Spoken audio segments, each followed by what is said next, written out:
rupee and 1,000 rupee currency notes will no longer be legal tender from midnight to night 8th November 2016.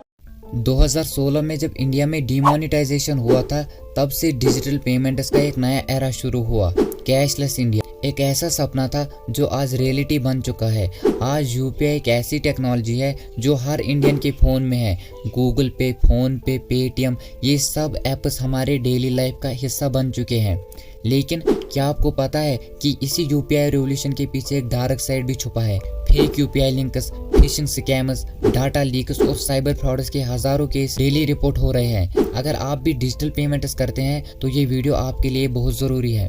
RBI के official data के हिसाब से सिर्फ 2023 में 1600 करोड़ से ज़्यादा का यूपीआई फ्रॉड रिपोर्ट हुआ, लेकिन असली नंबर इससे भी ज़्यादा हो सकता है, क्योंकि बहुत सारी विक्टिम शर्म या डर की वजह से रिपोर्ट ही नहीं करते।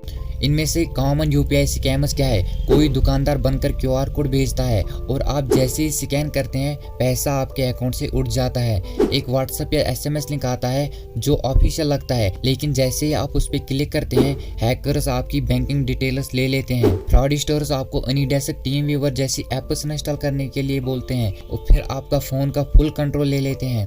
फ्रॉडस्टर्स आपको केवाईसी अपडेट के नाम पर ओटीपी मांगते हैं और आपके अकाउंट से पैसे निकाल लेते हैं। ऐसे केसेस हर रोज बढ़ रहे हैं, लेकिन साइबर पुलिस के पास लिमिटेड रिसोर्स हैं और बैंकिंग सिस्टम फ्रॉडस्टर्स को ट्रैक नहीं कर पाते।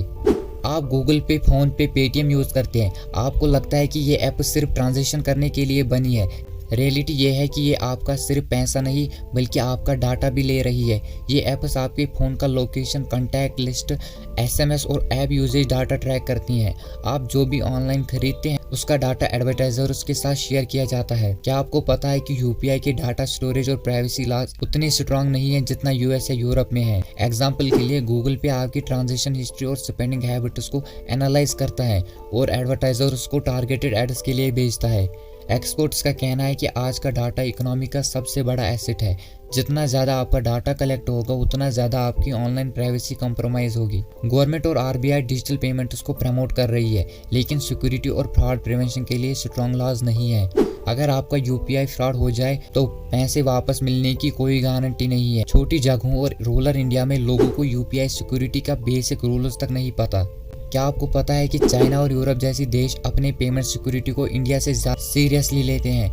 चाइना का अलीपे, वीचैट पे में मल्टी लेयर एन्क्रिप्शन होता है जो फ्रॉडस्टर्स के लिए हैकिंग मुश्किल बनाता है।